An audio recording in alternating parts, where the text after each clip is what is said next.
राजनीतिक आरोप तो हैं ही कि समझ यह बन रही है कि नीतीश कुमार थक गए, नीतीश कुमार अब किसी काम के लायक नहीं रह गए हैं, उनकी याददाश्त कमजोर हो गई है, उनका इकबाल खत्म हो गया है। फिर भी बीजेपी उन्हें धो रही है, और बीजेपी धो रही है। क्यों धो रही है? क्योंकि चुनाव जीतना है। बगैर नीतीश कुमार के बिहार आप नहीं जीत सकते। क्या नीतीश कुमार को धोना बीजेपी की मजबूरी है या वजह कुछ और है? नहीं, देखिए, इस बात से मैं बिल्कुल ही सहमत नहीं हूँ कि धो रही है। आपको याद होगा 2005 के समय नीतीश जी के पास कम सीटें थी, फिर भी भारतीय जनता पार्टी ने उन्हें मुख्यमंत्री बनाया था 2020 में। जी, 2020 में। जी। और उसके बाद फिर जब राज्य में चुनाव हुए, तो जब भी चुनाव हुए उनके नेतृत्व में हुए, उनकी पार्टी ज़्यादा सीटों पर लड़ी, वो ज़्यादा सीटें लेकर मुख्यमंत्री बनते रहे। पिछले चुनाव में फिर उनकी पार्टी को कम सीटें हैं, लेकिन फिर भी वो हमारे सर्वमान्य नेता थे। उनके नेतृत्व में बिहार ने ऐसी प्रगति की जिसकी मिसाल बाकी राज्यों में और बाकी देशों में भी दी जा सकती है। चाहे वो जीडीपी की बात हो, नए नए मेडिकल कॉलेज खुले, सड़कों का जाल बिछा। पटना कितना बदल गया है। अगर कोई व्यक्ति 15-20 साल से बिहार से बाहर रहा हो, मैं दावे के साथ कहता हूँ, उसे छोड़ दिया जाए तो पटना की सड़कों पर वो गुम हो जाएगा, वो पहचान नहीं, गुम हो जाएगा, वो पहचान नहीं पाएगा। अच्छा। कि यही वो पटना है। हाँ। 20 सालों में इतना परिवर्तन। और उम्र तो हर आदमी के साथ लागू है ना। उम्र के साथ किसी व्यक्ति की शारीरिक ऊर्जा कम हो सकती है, लेकिन जो उसकी मानसिक ऊर्जा है, जो उसके कार्य करने की क्षमता है, जो निर्णय लेने की क्षमता है, वो कम नहीं होती, वो बढ़ती है अनुभव के साथ। अच्छा। जो 20 सालों तक उन्होंने बिहार को ऐसी दिशा दी है, तो उनका अनुभव और बढ़ रहा है।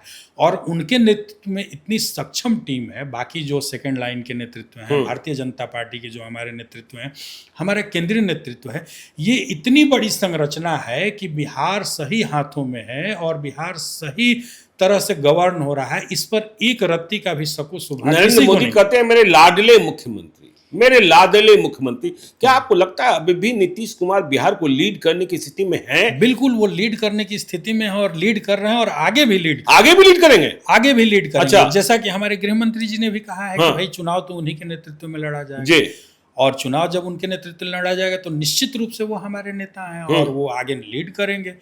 और जब भी एनडीए की सरकार बनेगी तो ये अंडरस्टूड बात है कि नीतीश जी रहेंगे।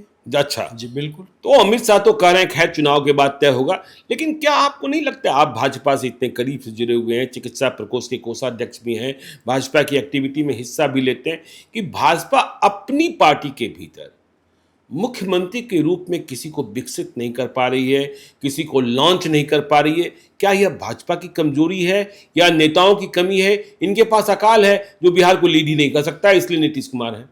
नहीं, ऐसी बात नहीं है। देखिए, भाजपा कभी भी किसी को लॉन्च नहीं करती है या प्रोजेक्ट नहीं करती है। आपने देखा होगा कि अभी राजस्थान में भजन लाल शर्मा मंत्री, फिर मध्य प्रदेश का आपने एग्जाम्पल देखा होगा, या हमारे योगी जी हैं बगल में मुख्यमंत्री, उन्हें भी कभी प्रोजेक्ट या लॉन्च नहीं किया।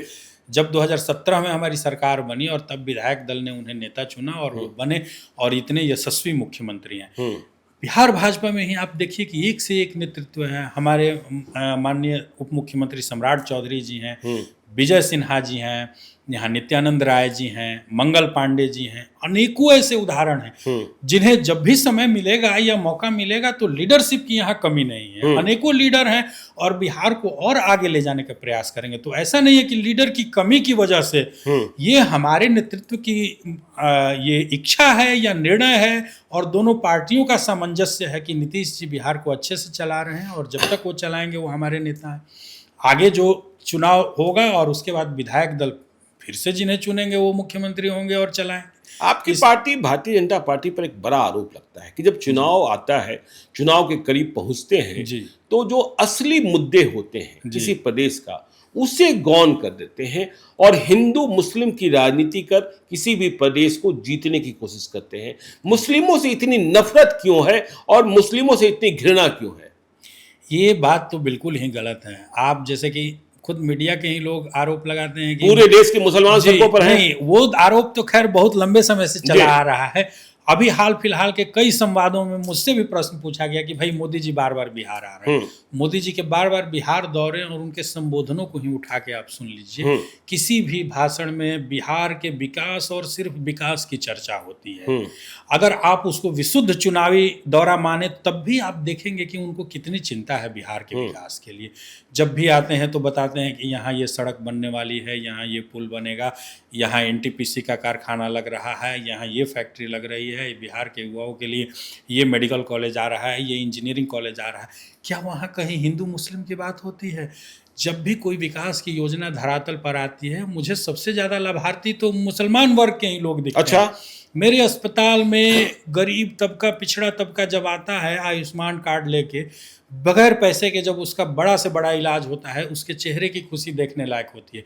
और मैं आपको दावे से कहता हूं कि उस आयुष्मान कार्ड से लाभान्वित होने वाले वर्ग का सबसे बड़ा हिस्सा मुसलमान वर्ग का है। जी बिल्कुल।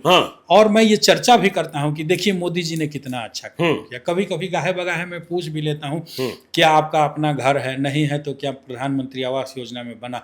और हर कोई ऑफ द कैमरा ये स्वीकार करता है कि नहीं, मोदी जी ने अच्छा काम किया। किसी के मन में ये भय नहीं प्रतीत होता।